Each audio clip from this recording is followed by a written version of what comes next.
Hello dear friends, welcome to exam Guruji. आज हम 37 mock test आपके लिए डिस्कस करने वाले हैं। तो जिसने चैनल को अभी तक सब्सक्राइब नहीं किया है वो कर लीजिए, साथ में बेल आइकन को प्रेस भी कर लीजिए। तो देखिए, सबसे पहले हमारा जो फर्स्ट क्वेश्चन क्या बोल रहा है, डिस्चार्ज जो होता है कोएफिशिएंट फॉर बेंचुरोमीटर के लिए वो किसके बीच में होता है, ये हमें इस क्वेश्चन में बताना है। डिस्चार्ज कोएफिशिएंट या फिर कोएफिशिएंट ऑफ डिस्चार्ज जो होता है बेंचुरोमीटर के लिए, सबसे पहले आपको ये पता होना कि बेंचुरोमीटर एक डिवाइस होता है जिसको आप यूज करते हैं रेट ऑफ फ्लो या फिर डिस्चार्ज जो होता है पाइप में उसको मेजर करने के लिए यूज करते हैं। अगर आप इसमें कोएफिशिएंट ऑफ डिस्चार्ज की बात करेंगे तो बेंचुरोमीटर के लिए 0.94 से लेकर 0.98 इसका डिस्चार्ज होता है, कोएफिशिएंट ऑफ डिस्चार्ज बेंचुरोमीटर के केसेस में। तो यहाँ पर हमारा जो आंसर रहेगा वो ऑप्शन नंबर बी हो जाएगा। लेकिन एक ओरिफिस होता है, वो भी डिस्चार्ज को ही मेजर करता है, लेकिन उसके लिए कोएफिशिएंट ऑफ डिस्चार्ज जो होता है वो 0.64 से लेकर 0.76 होता है। ये ओरिफिस के लिए होता है, ये भी आप याद कर लीजिए, ओरिफिस मीटर के लिए होता है, लेकिन बेंचुरोमीटर के लिए अलग होता है। अगला क्वेश्चन हम यहाँ पे देखते हैं, most economical section using chassis formula depth of flow for maximum discharge through circular channel of diameter D is. क्या आंसर रहेगा इस क्वेश्चन के लिए? जो डायमीटर होता है सर्कुलर चैनल सेक्शन के लिए 0.95 डी होता है, ये आप याद कर लीजिए। अगला क्वेश्चन देखिए यहाँ पर, the discharge of vena contracta from the orifice is approximately. Distance होती है vena contracta from orifice is approximately half diameter of orifice, half diameter of orifice, इतनी डिस्टेंस ली जाती है। अगला क्वेश्चन देखिए, Reynold number is the ratio of. इसको लेकर के मैंने आपको ट्रिक बताई थी कि भाई एक ट्रिक है पीजी वर्सेस। इस ट्रिक से आप जितने भी डिमेंशनलेस नंबर होते हैं उनकी डेफिनेशन जो होती है उनको फाइंड आउट कर सकते हैं। तो इस क्वेश्चन में हमारा रेनॉल्ड नंबर जो होता है वो रेशियो होता है inertial force to viscous force का। ऑप्शन सी हमारा आंसर होगा इस क्वेश्चन के लिए। अगला देखिए, identify the dimensionless parameter from the following. यहाँ पर चार हमारे पास ऑप्शन प्रोवाइडेड हैं, हमें सिर्फ वो बताना है कि भाई कौन सा डिमेंशनलेस पैरामीटर है, इनकी जिसकी कोई भी क्वांटिटी नहीं होती है तो वो रेनॉल्ड नंबर होता है। रेनॉल्ड नंबर जो होता है is the ratio of inertial force to viscous force, उसको आप रेनॉल्ड नंबर बोलते हैं। यहाँ पर पाइप के लिए फ्लो भी होता है कि भाई अगर आपका फ्लो जो है पाइप में 2000 से कम है तो कौन सा फ्लो होता है, लैमिनर होता है। तो ये भी आप याद करिए कर लीजिए। 4000 भी होता है, 2000 से 4000 के बीच में भी होता है तो वो ट्रांजिशनल फ्लो होता है। अगला क्वेश्चन देखिए, if the crest length is equal to the width of the channel then it is called. अगर जो शिखर है उसकी जो लेंथ होती है वो उसकी चौड़ाई के बराबर होती है चैनल के लिए, तो उसको आप कौन सा चैनल या फिर बांध बोलते हैं? यहाँ पे वैसे बांध के ऑप्शन दिए गए हैं, कौन सा बांध हम उसको बोलते हैं, तो उसको हम निरुद्ध बांध बोलेंगे। ऑप्शन ए हमारा इस क्वेश्चन के लिए आंसर बन जाएगा। अगला क्वेश्चन देखिए, if the H is the head, H क्या है, head over the crest of a rectangular weir. Rectangular जो बांध है उसके ऊपर जो शिखर है वो बोल रहा है कि एच हेड है, तो डिस्चार्ज वेरीज एज, डिस्चार्ज होता है वो कितना वेरी करेगा, डिस्चार्ज जो होता है वो कितना वेरी करता है। यहाँ पे चार ऑप्शन हमारे पास गिवन है, ऑप्शन थोड़े से अजीब प्रोवाइडेड है। यहाँ पे जो आंसर होना चाहिए था वो एच रेज टू पावर 1.5 होना चाहिए था, तो यहाँ पर नहीं दिया गया, तो हम यहाँ पर सारे ऑप्शन गलत मानते हैं। एच रेज टू पावर 1.5 इस क्वेश्चन में हमारा आंसर जो है वो होगा। नेक्स्ट देखिए, which IS code use the recommendation guideline for the concrete mix design के लिए। अगर आपने हमारा कम्युनिटी सेक्शन जो है उसको ज्वाइन नहीं किया है तो कर लीजिए, वहाँ पर फ्री ऑफ कॉस्ट आपको मॉक टेस्ट और वन लाइनर के वीकली डोज भी आपको देखने को मिलेंगे, एंड बहुत सारा आपको वहाँ पे देखने को मिलेगा। अगर आप नहीं आप कर पाता आपको उसके बारे में, तो आप जरूर से उसको विजिट कीजिए, वो बहुत ही अच्छा सेक्शन है आप सभी के लिए। तो देखिए यहाँ पे जो बोल रहा है कि बीच आईएस कोड जो कि गाइडलाइन हमें प्रोवाइड करता है कंक्रीट मिक्स डिज़ाइन के लिए, वो होता है इंडियन स्टैंडर्ड 10-262, ये आईएस कोड होता है। ये आईएस कोड तो आपको पता है कि स्टील से रिलेट करता है। अब बात आती है भाई ये वाला आईएस कोड किससे रिलेट करता है? वैसे ये तो मैंने कभी सुना नहीं है इसके बारे में वैसे, तो लेकिन एक आईएस कोड है 1343, ये तो सभी को पता है कि भाई ये प्री स्ट्रेस्ड कंक्रीट जो होता है उससे रिलेट करता है। ये थोड़ा सा अजीब है। तो वैसे यहाँ पर ये भी नहीं है कोई आईएस कोड। बाकी और तो हम बहुत सारे डिस्कस कर चुके हैं कि भाई कौन सा किसके लिए यूज किया जाता है। अगला देखिए, binding material in the motor is also called. Binding material जो होता है मोटार का, उसका एक और नाम है, वो क्या है? तो उसको मैट्रिक्स के नाम से भी जाना जाता है। तो मैट्रिक्स आपको पता है कि भाई वो बाइंडिंग मटेरियल जो सीमेंट आप यूज करते हैं उसको मैट्रिक्स के नाम से भी जान सकते हैं मोटार में आप। तो ये पॉइंट आप याद कर लीजिए। अब अगला क्वेश्चन क्या बोल रहा था, combined name for two test elongation index and flakiness index is. Combined name जो दिए गए हैं टू टेस्ट का, elongation index and flakiness index is. Simple question है भाई। भाई ये दो टेस्ट जो है किसके लिए यूज किए जाते हैं, क्या फाइंड आउट करते हैं हम, किस चीज़ का क्या फाइंड आउट करते हैं हम?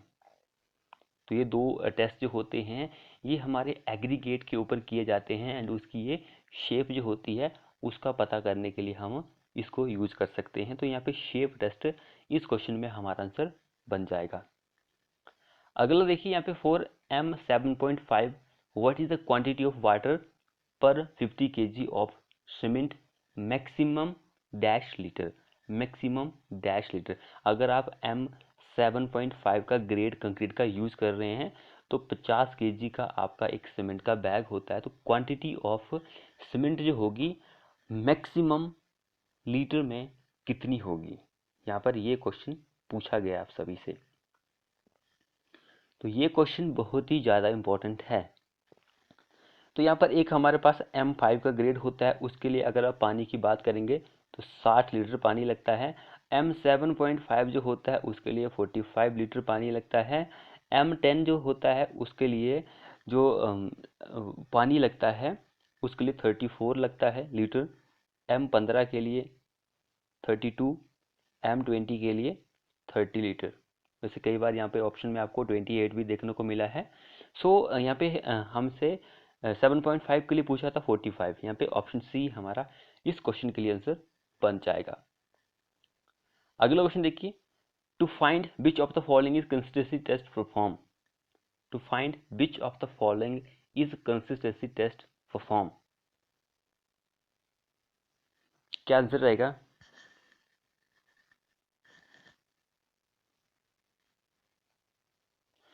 तो कंसिस्टेंसी जो होती है ये परफॉर्म की जाती है वाटर सीमेंट रेशो के लिए। ऑप्शन बी हमारा इस क्वेश्चन के लिए आंसर बन जाएगा। जो नॉर्मल कंसिस्टेंसी होती है वो 25 से 30% होती है, ये भी आपको पता होना जरूरी है। अगला देखिए, how are concrete mixture specified. How are concrete mixtures specified. Mixture जो होते हैं, मिक्सचर नहीं है, मिक्सचर्स स्पेसिफाई किया गया है। मिक्सचर जो होते हैं वर्गीकृत किया गया है, किस में किया गया है? तो इसके लिए हमारा जो आंसर रहेगा वो ऑप्शन नंबर बी आंसर हो जाएगा। तो जो कंक्रीट का जो मिक्सचर होता है उसको दो पार्ट में स्पेसिफाई किया गया है। एक तो हमने आपको बता दिया by the nominal volume of concrete that can be mix in A batch. एक तो ये हो गया। दूसरा ये हो गया कि भाई जो कंक्रीट जो होता है उसको वॉल्यूम के आधार पर जो मिक्स किया जाता है, दूसरा ये होता है। तो ऑप्शन बी हमारा इस क्वेश्चन के लिए आंसर बन जाएगा। अगला क्वेश्चन देखिए, temporary erection provided to support a number of platform at different level for the convenience of worker is called. उसको आप क्या बोलते हैं? Lintel, winder, shoring, scaffolding. उसको आप स्कैफोल्डिंग बोलते हैं। ऑप्शन डी हमारा इस आंसर हो जाएगा। तो बोल रहा है कि भाई यहाँ पर कौन सी गलत स्टेटमेंट है। तो देखिए सबसे पहले हमारे पास जो स्टेटमेंट गलत है वो ऑप्शन नंबर बी गलत है। तो ये ठीक है, मैं इसके बारे में भी आपको बताऊंगा कि ये गलत क्यों है। सबसे पहले ये क्वेश्चन देखिए, coarse sand produce a hard and unworkable mix. Coarse sand जो होता है वो क्या प्रोड्यूस करता है? हैरैश, कठोर, अनवर्केबल मिक्स जो होता है उसको पैदा करता है। तो बिल्कुल सही बात है। उसके बाद देखिए, salt of magnesium cause a considerably reduction in strength of concrete, जब सोल्ट ऑफ मैग्नीज जो होता है वो किसका कारण बनता है, reduction in strength of concrete, इसका कारण बनता है। ऑप्शन वैसे चौथी स्टेटमेंट कोई दी नहीं है, तो हम यहाँ पे जो बी स्टेटमेंट गलत बताई गई है इसके बारे में डिस्कस कर लेते हैं कि बोल रहा है कि an admixture can not increase the workability of concrete without increasing water content. अब भाई ये क्यों गलत है, जब भी आप एडमिक्सचर को ऐड करते हैं कंक्रीट में तो उससे क्या होता है ये आपको पता होना चाहिए। जब भी आप एडमिक्सचर को ऐड करेंगे तो उसमें एडिशनल पानी की जरूरत नहीं पड़ती है, तो ये इसलिए गलत है। ऑप्शन बी हमारा बिल्कुल गलत हो जाएगा। ये जो वर्केबिलिटी होती है, अब ये आपको पता होना चाहिए कि इस पर डिपेंड्स करती है कैसे बढ़ानी है आपको। तो इसमें अगर आप जो सीमेंट का कंटेंट होता है उसको आप बढ़ाएंगे तो हमारी वर्केबिलिटी अच्छी हो जाएगी। जो हमारे पास एग्रीगेट्स वगैरह होते हैं, अगर आप उसका आकार शेप जो होती है उसको बढ़ाएंगे तब आपको वर्केबिलिटी अच्छी मिलेगी। एंड जो हमारे पास एग्रीगेट्स जो होते हैं उनका ग्रेड जो होता है उनको बढ़ा देंगे तो भी आपको वर्केबिलिटी अच्छी मिलेगी। एंड अगर आप राउंडेड एग्रीगेट यूज करेंगे तब तो आपकी वर्केबिलिटी बढ़ती ही बढ़ती है, तो सभी को पता है। एंड एग्रीगेट सीमेंट रेशो अगर बढ़ाएंगे तब भी आपकी वर्केबिलिटी बढ़ जाएगी, तो ये ऑप्शन गलत है। अगला क्वेश्चन देखिए, एज पर हमारे IS code to calculate the ultimate creep strain the value of creep coefficient for 28 days is. 28 days के लिए जो वैल्यू होती है क्रीप कोएफिशिएंट की वो क्या होती है। 1.6 28 डेज के लिए होती है, 2.2 जो होती है 7 डेज के लिए होती है, 1 या फिर 1.1 होती है वैसे, तो ये 1 साल के लिए होती है। ऑप्शन बी हमारा आंसर होगा इस क्वेश्चन के लिए। अगला देखिए, steam curing is used in. Steam curing किस में यूज होती है। स्टीम क्यूरिंग जो होती है वो मास के लिए होती है, या फिर all option are correct, column के लिए, लॉन्ग स्लैब, या फिर कॉलम के लिए, किसके लिए यूज होती है।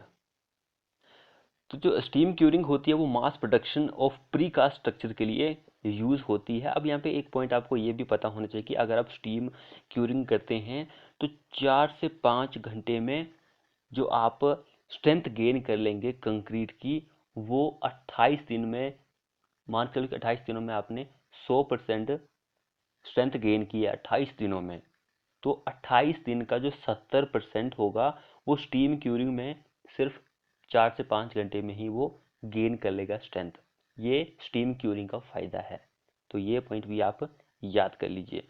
अगला क्वेश्चन देखिए, slope of bending moment diagram gives. तो स्लोप जो होता है बेंडिंग मोमेंट डायग्राम का वो हमें क्या देता है, तो वो हमें क्या देता है, शेयर फोर्स देता है। जो स्लोप होता है बेंडिंग मोमेंट डायग्राम का वो हमें स्लोप देता है। उसके बाद देखिए, shear stress is stress. Shear stress is dash stress. कौन सा स्ट्रेस होता है, शेयर स्ट्रेस जो होता है वो कौन सा स्ट्रेस होता है, वो होता है एक टेंजेंशियल स्ट्रेस होता है, टेंजेंशियल स्ट्रेस होता है। ऑप्शन डी हमारा आंसर होगा इस क्वेश्चन के लिए। अगला देखिए, who introduce movement area method. Movement area method किसने इंट्रोड्यूस किया है। मूवमेंट एरिया मेथड किसने इंट्रोड्यूस किया है, तो वो किया है चार्ल्स ई ग्रीन ने। चार्ल्स ई ग्रीन ने मूवमेंट एरिया मेथड जो है वो चार्ल्स ई ग्रीन ने इंट्रोड्यूस किया था। जिसने चैनल को सब्सक्राइब नहीं किया वो कर लीजिए, साथ में बेल आइकन को प्रेस कर लीजिए। क्वेश्चन क्या बोल रहा है, विच of the following concept is the basic principle of structural design. यहाँ पर 4 कॉन्सेप्ट दिए गए हैं basic principle of structural design के लिए, कौन सा होता है, तो वो स्ट्रॉन्ग कॉलम वीक कॉलम ये होता है। सी हमारा आंसर होगा इस क्वेश्चन के लिए। अगला देखिए, स्ट्रट कैरीज। स्ट्रट जो होती है वो क्या कैरी करती है, यहाँ पर स्ट्रट जो होती है वो कंप्रेसिव लोड को कैरी करती है। ऑप्शन ए हमारा इस क्वेश्चन के लिए आंसर हो जाएगा। जो टाई होती है वो टेंशन लोड को कैरी करती है। अगला क्वेश्चन क्या बोल रहा है, which technique of water distribution in farm is also called trickle irrigation. Trickle irrigation के और भी बहुत सारे नाम है, जैसे कि ड्रिप इरिगेशन है, माइक्रो इरिगेशन है, लोकलाइज इरिगेशन है। तो यहाँ पे ड्रिप इरिगेशन दिया गया है, बाकी नहीं दिए गए हैं, तो वो भी आपको पता होने जरूरी है। अगला देखिए, which of the following is true. यहाँ पे कौन सी सही स्टेटमेंट दी गई है, तो सही स्टेटमेंट जो होती है precipitation is equal to evaporation plus run off. Option D हमारा आंसर हो जाएगा। प्रिसिपिटेशन जो होती है वो बराबर होती है इवेपोरेशन यानी कि बाष्पीकरण प्लस रन ऑफ, तो उसको आप प्रिसिपिटेशन बोलते हैं। अब अगला क्वेश्चन क्या बोल रहा है, 1 क्यूमेक डे जो होता है वो किसके बराबर होता है। 1 cumec day is equal to 8.6 hectare metre, 8.64 hectare metre के बराबर होता है 1 क्यूमेक डे। अगला क्वेश्चन बोल रहा है कि the heading up of water above the normal level while passing under the bridge known as. तो ये क्वेश्चन हमने पिछले सीरीज में भी डिस्कस किया था। पिछली सीरीज जो थी तो उसको आप एफ्लेक्स बोलते हैं, एफ्लेक्स हम उसको बोलते हैं।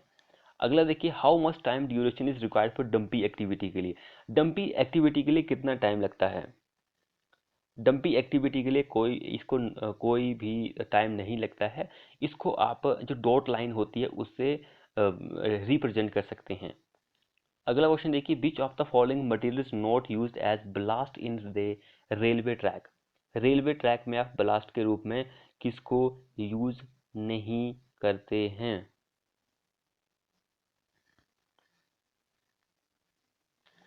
तो रेलवे ब्लास्ट जो होता है उसमें आप सीमेंट का यूज नहीं करते हैं, क्योंकि सीमेंट जो होता है एक बाइंडिंग मटेरियल होता है। इसमें आप इसको आप कंक्रीट में यूज कर सकते हैं, बाकी इनको आप यूज कर सकते हैं। वैसे ये तो नहीं होता है लेकिन फिर भी इसका आप चाहे तो यूज कर सकते हैं। सीमेंट एक बाइंडिंग मटेरियल है। अगला क्वेश्चन देखिए, the drain which is provided parallel to roadway to intercept and divert the water from hill slope is, उसको आप क्या बोलते हैं। तो उसको आप कैच वाटर ड्रेन बोलते हैं, catch water drain. Option B हमारा आंसर होगा इस क्वेश्चन के लिए। अगले देखिए, which among the following is not preferred on bitumen. इन चारों में से कौन सा बिचमन के ऊपर प्रेफर नहीं किया जाता है। सॉफ्टनिंग पॉइंट ये बिचमन के ऊपर टेस्ट किया जाता है, विस्कोसिटी टेस्ट भी किया जाता है, पेनिट्रेशन टेस्ट भी किया जाता है, लेकिन लोस एंगल टेस्ट जो होता है ये एग्रीगेट के ऊपर किया जाता है, तो ये टेस्ट नहीं किया जाता है। सी हमारा आंसर होगा इस क्वेश्चन के लिए। अगला क्वेश्चन क्या बोल रहा है यहाँ पे देखिए, which of the following is not an example of regulatory sign. Regulatory sign का कौन सा एग्जाम्पल नहीं है। Stop sign, give way sign, one way sign and T intersection जो होता है ये रेगुलेटरी साइन में नहीं आता है। ऑप्शन डी हमारा इस क्वेश्चन के लिए आंसर हो जाएगा। अगला क्वेश्चन क्या बोल रहा है, the Indian Road Congress recommendation for ruling design speed on a national highway in plain terrain के लिए। प्लेन एरिया जो होता है उसके लिए जो रूलिंग डिजाइन स्पीड होती है नेशनल हाईवे के लिए वो क्या रेकमेंड की गई है। तो वो 100 किलोमीटर पर आवर रेकमेंड की गई है मैदानी के लिए, नेशनल हाईवे के लिए, और स्टेट हाईवे के लिए भी 100 ही रेकमेंड की गई है। अगला और लास्ट क्वेश्चन देखिए हमारे इस वीडियो का। क्वेश्चन क्या बोल रहा है, एज रेकमेंड बाय हमारे Indian Road Congress ruling gradient value जो होती है माउंटेन के लिए वो क्या होती है।